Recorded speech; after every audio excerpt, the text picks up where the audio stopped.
আসসালামু আলাইকুম, স্বাগত জানাচ্ছি রান্স নিউজে। আপনাদের সঙ্গে আছে আমি আরজে নীরব আহমেদ। আপনাদের জানাবো বাংলাদেশ সহ বিশ্বের গুরুত্বপূর্ণ প্রধান সংবাদ শিরোনামগুলো। এখন আন্তর্জাতিক শিরোনামগুলো। ফ্রান্সের সংসদ নির্বাচনে বামপন্থীদের চমক। ইউক্রেন যুদ্ধ, ডোনেস্কে রাশিয়ার ঘাঁটি ধ্বংসের দাবি। জাপানে 6.9 মাত্রার শক্তিশালী ভূমিকম্প। 3 নতুন ইন্টারনেট নিয়ন্ত্রণ আইন চালু করেছে। সৌদি আরব যুক্তরাষ্ট্রের নতুন তেল চুক্তি। যুক্তরাষ্ট্রে অভিবাসন আইন নিয়ে বিতর্ক। আফ্রিকার সাহেল অঞ্চলের নতুন সাময়িক সংঘর্ষ। ভারতের দিল্লিতে তাপপ্রবাহ, প্রাণহানি বেড়েই চলেছে। ব্রিটেনের বন্যা পরিস্থিতি ভয়াবহ রূপ নিচ্ছে। জার্মানিতে নিয়ন্ত্রিত শিক্ষা ব্যবস্থা চালু হচ্ছে। এখন শুনবেন বাংলাদেশ শিরোনাম। ডেঙ্গুতে গত 24 ঘন্টায় মৃত্যু 22 জন। পরীক্ষায় বড় কারিকুলাম পরিবর্তন। চাল, পেঁয়াজের দাম আবারও ঊর্ধ্বমুখী। পদ্মা সেতুতে আবারও দুর্ঘটনায় আহত 3। ঢাকায় বায়ু দূষণের মাত্রা বিশ্বের দ্বিতীয়। রাজধানীতে যানজট নিরসনের নতুন পরিকল্পনা। দেশের ব্যাংকিং খাতে নতুন নীতিমালা ঘোষণা। শিক্ষা প্রতিষ্ঠানগুলোতে ড্রোন ক্যামেরা নিষিদ্ধ। গার্মেন্টস সেক্টরে বেতন বৃদ্ধির দাবিতে ধর্মঘট।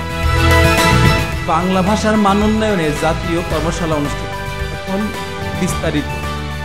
ফ্রান্সের সংসদ নির্বাচনে বামপন্থীদের চমক। ফ্রান্সের সংসদ নির্বাচনে বামপন্থীদের চমক। ফ্রান্সের সংসদ নির্বাচনে প্রত্যাশা ছিল মেরিন লে পেনের কট্টর বামপন্থী দল সংখ্যাগরিষ্ঠতা পাবে, কিন্তু শেষ মুহূর্তে বামপন্থীদের নিউ পপুলার ফ্রন্ট জোট নাটকীয়ভাবে বেশি আসন পেয়ে সরকার গঠনের দাবিদার হয়েছে। ইউক্রেন রাশিয়া যুদ্ধের নতুন মোড়। ইউক্রেন জানিয়েছে তারা রাশিয়ার দক্ষিণ দামেস্ক অঞ্চলের একটি স্ট্র্যাটেজিক ঘাঁটি ধ্বংস করতে সক্ষম হয়েছে। এতে যুদ্ধ পরিস্থিতির মোড় ঘুরে যেতে পারে। জাপানের শক্তিশালী ভূমিকম্প। জাপানের টোকিওর উত্তরে আজ সকাল 8:20 6.9 মাত্রার ভূমিকম্প আঘাত হানে। জনগণ আতঙ্কিত অবস্থায় রয়েছে। চীনের ইন্টারনেট কড়াকড়ি। চীন সরকার নতুন একটি সাইবার নিরাপত্তা নীতিমালা ঘোষণা করেছে, যার আওতায় টিকটক, হোয়াটসঅ্যাপ সহ বিভিন্ন আন্তর্জাতিক অ্যাপে কঠোর নিয়ন্ত্রণ আরোপ করা হচ্ছে। সৌদি আমেরিকা তেল চুক্তি। যুক্তরাষ্ট্র ও সৌদি আরবের মধ্যে 7 বছরের বিশাল তেল চুক্তি স্বাক্ষরিত হয়েছে। মধ্যপ্রাচ্যের নিরাপত্তা জ্বালানির দাম স্থিতিশীল রাখার প্রতিশ্রুতি রয়েছে। যুক্তরাষ্ট্রে অভিবাসন আইন নিয়ে বিতর্ক। নতুন অভিবাসন আইন পাশ হলে শরণার্থী গ্রহণ কমে যাবে, এমন সংখ্যায় মানুষ প্রতিবাদ করছে। হোয়াইট হাউস বলছে এটি নিরাপত্তা নিশ্চিত করার অংশ। আফ্রিকার সাহেল অঞ্চলে সাময়িক সংঘর্ষ। মালিতে জাতিসংঘ শান্তিরক্ষীদের উপর সন্ত্রাসী হামলা হয়েছে। নাইজার সীমান্তে বিদ্রোহীরা নতুন করে অঞ্চল দখলের চেষ্টা করছে। ভারতের দিল্লিতে তাপপ্রবাহে প্রাণহানি। তাপপ্রবাহে 48 ঘন্টায় দিল্লিতে 11 জনের মারা গেছেন। তাপমাত্রা 45 ডিগ্রি ছাড়িয়েছে। ব্রিটেনের ভয়াবহ বন্যা পরিস্থিতি। অতিরিক্ত বৃষ্টিপাত ইংল্যান্ড ও ওয়েলসের কয়েকটি অঞ্চলে প্লাবিত হয়েছে। শতাধিক পরিবারকে সরানো হয়েছে। জার্মানিতে এআই নিয়ন্ত্রিত শিক্ষা ব্যবস্থা চালু হয়েছে। জার্মানিতে স্কুল ও কলেজের এআই প্রযুক্তি ব্যবহার করে ক্লাস নেওয়া শুরু হয়েছে। ইউরোপের প্রথম রাষ্ট্রীয় এআই শিক্ষা ব্যবস্থা চালু হয়েছে। বাংলাদেশ শিরোনাম, এখন বিস্তারিত। ডেঙ্গুতে গত 24 ঘন্টায় মৃত্যু হয়েছে 22 জনের। স্বাস্থ্য অধিদপ্তরের তথ্য অনুযায়ী একদিনে ডেঙ্গুতে 22 জনের মৃত্যু হয়েছে। ঢাকায় রোগীর চাপও বাড়ছে। এসএসসি এইচএসসি পরীক্ষার বড় পরিবর্তন আনা হয়েছে।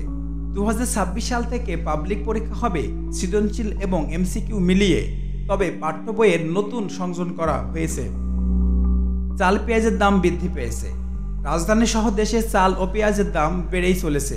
ব্যবসায়ীদের উপরে নজরদারি বাড়ানো হয়েছে। পদ্মা সেতুতে আবারও দুর্ঘটনা। একটি প্রাইভেট কার সেতু রেলিংয়ে ধাক্কা খেয়ে দুর্ঘটনায় পড়ে 3 জনের গুরুতর আহত হয়েছে। ঢাকার বায়ুর দূষণের মাত্রা শীর্ষে। ঢাকা বিশ্বের দ্বিতীয় দূষিত শহর হিসেবে পরিচিত হচ্ছে এবং মাস্ক ছাড়া বাইরে যাওয়ার ঝুঁকিপূর্ণ। যানজট নিরসনে স্মার্ট ট্রাফিক পরিকল্পনা। ঢাকায় স্বয়ংক্রিয় ট্রাফিক সিগন্যাল এবং স্মার্ট ট্রাফিক চালু করা হবে। ব্যাংক খাতে নতুন নীতিমালা। বাংলাদেশের ব্যাংক ঋণ এবং ইন্টারেস্ট রেট এবং ডিজিটাল লেনদেন নিয়ে নতুন নির্দেশনা দিয়েছে। শিক্ষা প্রতিষ্ঠানের ড্রোন নিষিদ্ধ। নিরাপত্তা এবং গোপনীয়তা নিশ্চিত করতে স্কুল কলেজে ড্রোন নিষিদ্ধকরণ করা হয়েছে। গার্মেন্টস শ্রমিকদের বিক্ষোভ। সাভার আশুলিয়ায় শ্রমিকরা 12,000 টাকা থেকে 15,000 টাকা ন্যূনতম মজুরির দাবিতে ধর্মঘট নেমেছে। বাংলা ভাষার উন্নয়ন নিয়ে জাতীয় কর্মশালা। বাংলা ভাষার উন্নয়ন নিয়ে জাতীয় কর্মশালা। বাংলা ভাষায় প্রযুক্তিগত বিকাশে শিক্ষা প্রতিষ্ঠানে পদক্ষেপ জরুরি বলে বক্তারা মনে করতেন এবং বক্তব্য দিয়েছেন।